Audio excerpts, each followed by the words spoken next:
ഞാൻ പറയാം അഭിലാഷേ അല്ല, ഞാൻ എന്നോട് ചോദിച്ച സമയത്ത് എനിക്ക് തന്ന സമയത്ത് ഞാൻ പറയട്ടെ, എനിക്ക് അഭിലാഷ് എനിക്കാണെങ്കിൽ എനിക്ക് സമയം തരും.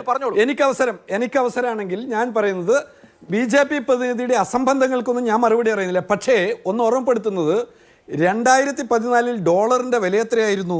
2014 അല്ലെങ്കിൽ 2009 2014 ഒക്കെ എടുത്തു നോക്കിയോ, 50 ചുവടെ 2009 48 രൂപ വില ഉണ്ടായിരുന്ന കാലത്ത് ഞാൻ അങ്ങയുടെ അസംബന്ധങ്ങൾ പറയുമ്പോൾ ഇടപെട്ടില്ല. കേൾക്കുക, അസംബന്ധങ്ങൾക്ക് ഇപ്പോ അയ്യോ, അങ്ങയുടെ അസംബന്ധത്തിന് ഞാൻ ഇടപെട്ടില്ല. ഞാൻ സംസാരിക്കുമ്പോൾ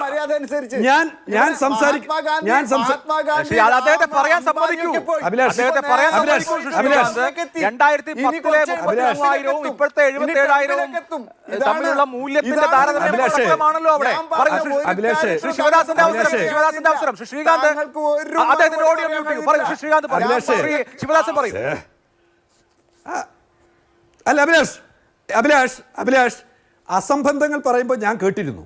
ഞാൻ പറഞ്ഞ എന്താണ്, 2009 2014 ഡോളറിന്റെ വില എത്രയാണ്? ഇപ്പോൾ ഇന്ത്യ ചരിത്രത്തിലെ ഏറ്റവും കുറഞ്ഞ നിരക്കിലേക്ക്, ഏറ്റവും ഡോളർ വിനിമയത്തിൽ ഏറ്റവും ദയനീയമായ സ്ഥിതിയിലാണ് ഇന്ത്യൻ രൂപ. 2014 ഒരു പവൻ സ്വർണത്തിന്റെ വില എന്നുള്ളത് 20,000-ൽ ചുവടെയാണ്. ഇപ്പോഴത് 1,00,000-ന് മുട്ടി നിൽക്കുകയാണ്. 2014 നാം ഓർമ്മിക്കുക, 2008-ലും 2014-ലും എണ്ണയുടെ വില എത്രയായിരുന്നു, പെട്രോളിൻ്റെ വില എത്രയായിരുന്നു, ഇപ്പോഴെത്രയാണ്? എന്നിട്ട് ഞാൻ കണക്ക് വെച്ച് പറഞ്ഞു, 2024-25 വർഷത്തിൽ ചെലവഴിച്ച മൊത്തം തുകയേക്കാൾ കുറവാണ് 2024-24 ചെലവഴിച്ചത്, അതിനേക്കാൾ കുറവാണ് 9 വർഷം ചെലവഴിച്ചത്. ഇതൊക്കെ ഞാൻ കണക്ക് വെച്ച് പറഞ്ഞ കാര്യങ്ങൾ. ഇനി എന്താണ് രണ്ടാമത്തത്? നമ്മുടെ ഏറ്റവും പ്രധാനപ്പെട്ട കോർ ഏരിയ ഏതാണ്? തൊഴിലുറപ്പ് പദ്ധതിയിലെ തൊഴിലുറപ്പ് എന്ന ആശയം ഇല്ലാതാവുന്നു എന്നുള്ളതാണ്. 2, സംസ്ഥാന സർക്കാരുകളുടെ മുകളിലേക്ക് തൊഴിലുറപ്പ് പദ്ധതിയുടെ ഭാഗമായി ഭാരം അടിച്ചേൽപ്പിക്കുന്നു എന്നുള്ളത്. 3, തൊഴിലുറപ്പ് പദ്ധതിയുടെ ഭാഗമായി 100 ദിനങ്ങൾ തൊഴിലാളികൾക്ക് തൊഴിൽ ഉറപ്പുണ്ടായിരുന്നെങ്കിൽ ഇപ്പോൾ തൊഴിലുറപ്പില്ലാതാകുന്നു എന്നുള്ളത് മാത്രമല്ല, ബജറ്റ് വിഹിതം എന്ന അർത്ഥത്തിലോ സെൻട്രലി സ്പോൺസേഡ് സ്കീം എന്ന അർത്ഥത്തിലോ അത് 75 ദിവസത്തിൽ ചുവടെ മാത്രമാണ് ഉണ്ടാകുക. 3, വിളവെടുപ്പ് കാലത്ത് 60 ദിവസം എന്ന് പറഞ്ഞാൽ 2 മാസക്കാലം തൊഴിലാളികൾക്ക് ഒരു തരത്തിലും ഈ പദ്ധതിയുടെ റാംജി പദ്ധതിയുടെ ഭാഗമായിട്ട് തൊഴിൽ നൽകില്ല. ഈ കാര്യങ്ങൾ ഈ വരാനിരിക്കുന്ന ബില്ലിനകത്ത്, ഇപ്പോൾ ലോകസഭയിൽ ഇൻട്രൊഡ്യൂസ് ചെയ്തിട്ടുള്ള ബില്ലിനകത്ത് കൃത്യമായി പറഞ്ഞിരിക്കുന്നു. ഇതിനെക്കുറിച്ച് BJPയുടെ പ്രതിനിധി എന്തെങ്കിലും ഒരു മറുപടി പറഞ്ഞോ? മറുപടി പറയാനാവില്ല.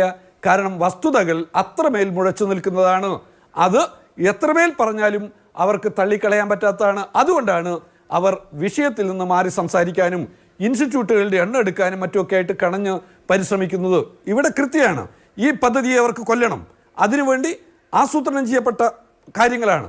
തദ്ദേശ സ്വയംഭരണ സ്ഥാപനങ്ങൾക്ക് അവർക്ക് നിശ്ചയിച്ച പദ്ധതികൾ നടപ്പിലാക്കാൻ പറ്റുമായിരുന്ന ഇന്നലത്തെ സ്ഥിതി അത് BJP സർക്കാരാണ് ഉത്തരവിലൂടെ ഇല്ലാതാക്കിയത്. എന്ന് പറഞ്ഞാൽ ഈ തൊഴിലുറപ്പ് പദ്ധതിയെ കൊല്ലുന്നതിന് വേണ്ടിയുള്ള ആരംഭം അവർ നേരത്തെ തുടങ്ങിയിരുന്നു. അങ്ങനെ 20 പദ്ധതികൾ മാത്രമായി നിജപ്പെടുത്തപ്പെട്ടു.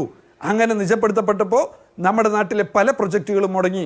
അഭിലാഷ് പോകുന്ന വഴിയിലും BJPയുടെ പ്രതിനിധി പോകുന്ന വഴിയിലും കോൺഗ്രസ് പ്രതിനിധി പോകുന്ന വഴിയിലും ഞാൻ പോകുന്ന വഴിയിലുമെല്ലാം തൊഴിലുറപ്പ് പദ്ധതിയുടെ ഭാഗമായിട്ട് നടന്നിട്ടുള്ള നിരവധി വികസന പ്രവർത്തനങ്ങൾ, അധ്വാനിക്കുന്ന തൊഴിലാളികളുടെ നിരവധിയായിട്ടുള്ള നിർമ്മിതികൾ നമുക്ക് കാണാൻ കഴിയുന്നതാണ്. പക്ഷേ അതില്ലാതാവാൻ പോകുന്നു. ഗ്യാരണ്ടി എന്ന പദത്തിൻ്റെ അർത്ഥം BJPക്കാർക്കും അറിയുമെന്നാണ് ഞാൻ കരുതുന്നത്. അപ്പോൾ തൊഴിലുറപ്പ് ഗ്യാരണ്ടി ഇല്ലാതാവുന്ന പദ്ധതി എന്തിനാണ് നിങ്ങൾ മുന്നോട്ട് വെച്ചിരിക്കുന്നത്? ആ ചോദ്യത്തെ, ഏറ്റവും കേന്ദ്ര ചോദ്യത്തിൽ നിന്ന് വഴിമാറിപ്പോകാതെ ഈ ചർച്ചയിലെ നമ്മുടെ ബില്ലിൻ്റെ മുകളിൽ ഇവർ റാംജി എന്ന പേരിൽ അവതരിപ്പിക്കുന്ന ബില്ലിൻ്റെ ഉദ്ദേശം എന്ത് എന്നുള്ളത് തന്നെയാണ് നമ്മളിവിടെ കൊണ്ടുവരാൻ ആഗ്രഹിക്കുന്നത്. അതുകൊണ്ട് ഒന്നുകൂടി കൂട്ടിച്ചേർക്കുന്നത്, ഈ ബില്ലിനകത്ത് തദ്ദേശ സ്വയംഭരണ സ്ഥാപനങ്ങൾക്ക് അവരുടേതായ നിലയിൽ പ്രൊജക്റ്റുകൾ ആസൂത്രണം ചെയ്യാനുള്ള അവകാശം ഇല്ലാതായിരിക്കുന്നു. നിരവധി നമ്മുടെ നേരത്തെ തൊഴിലുറപ്പ് പദ്ധതിയുടെ ഭാഗമായിട്ടുള്ള കൗൺസിലുകളിൽ ഉണ്ടായിരുന്ന